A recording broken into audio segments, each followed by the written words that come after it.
likes being a negative Nancy, and most people don't like being a negative Nancy.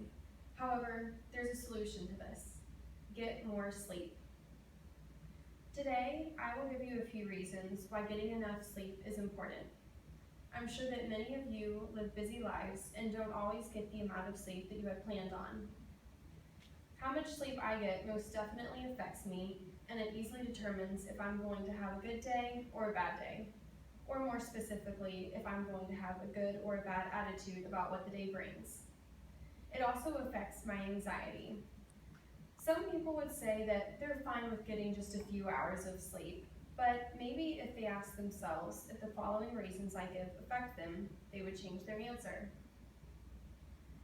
Think of waking up every morning wishing that the day was already over so that you can get back to sleeping.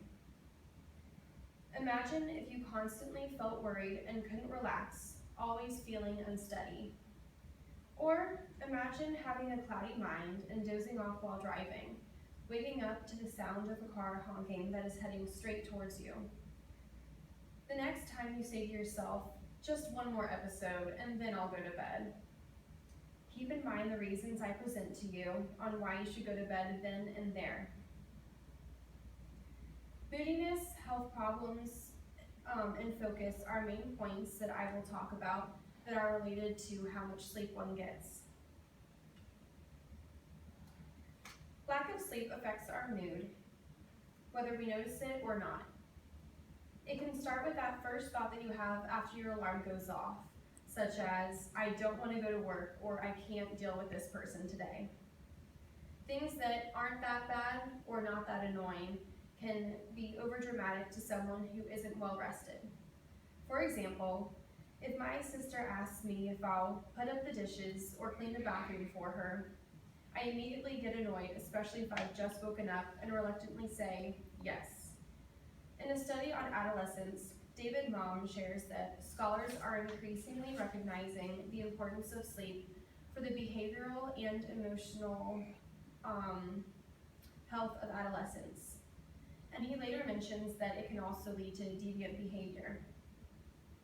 Not only do you drown your mind with negative comments, but others around you experience the result of your lack of sleep.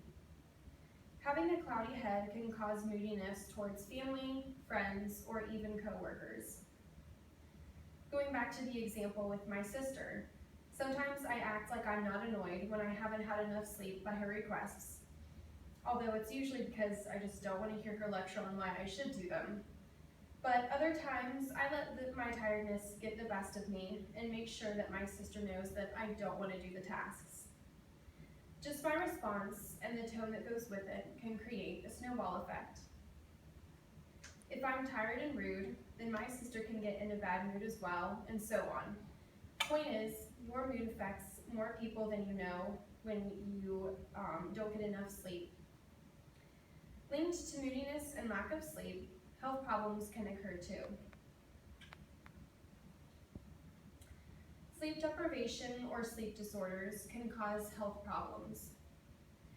Inadequate sleep can extend beyond tiredness and can lead to anxiety disorders such as panic disorder, social anxiety disorder, specific phobias, or just generalized anxiety disorder. Sleep deprivation, especially with sleep disorders, can cause diseases or other health issues such as heart disease, stroke, or high blood pressure. According to WebMD, heart disease, heart failure, irregular heartbeat, heart attack, and diabetes are other risks for those who don't sleep enough, particularly for those with sleep disorders.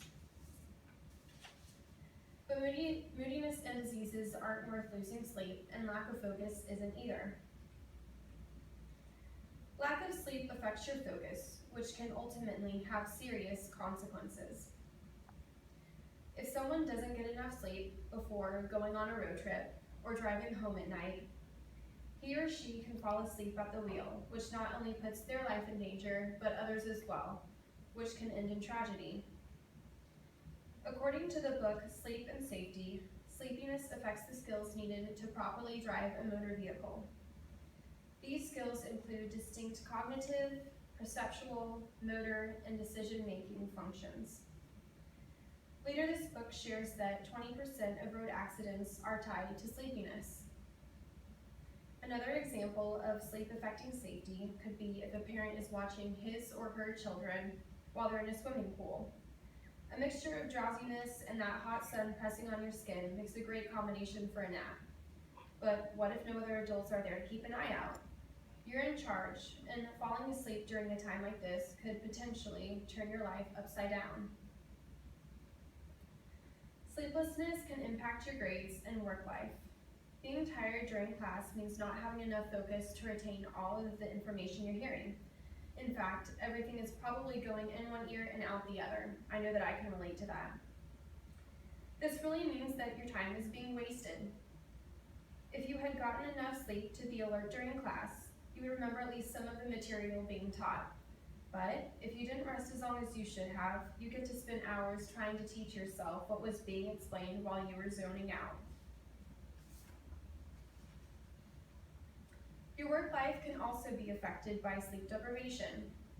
Fatigue at work will cause you to be unfocused, unproductive, and unmotivated during your workday.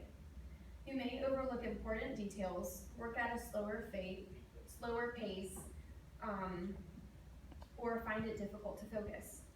Not only do you risk a poor work ethic, but also you risk creating tension with your coworkers if their job is affected by yours. Enough sleep means a clear head for what the day has in store, and being alert to comprehend what's being taught. Enough sleep means saving time and being more successful, whether it's with work or school. Feeling good, good health, and focusing are just a few benefits that result from adequate sleep. Make sleep a priority. It affects you more than you know, and you will find improvements in your life and personality if you really make an effort to get plenty of rest.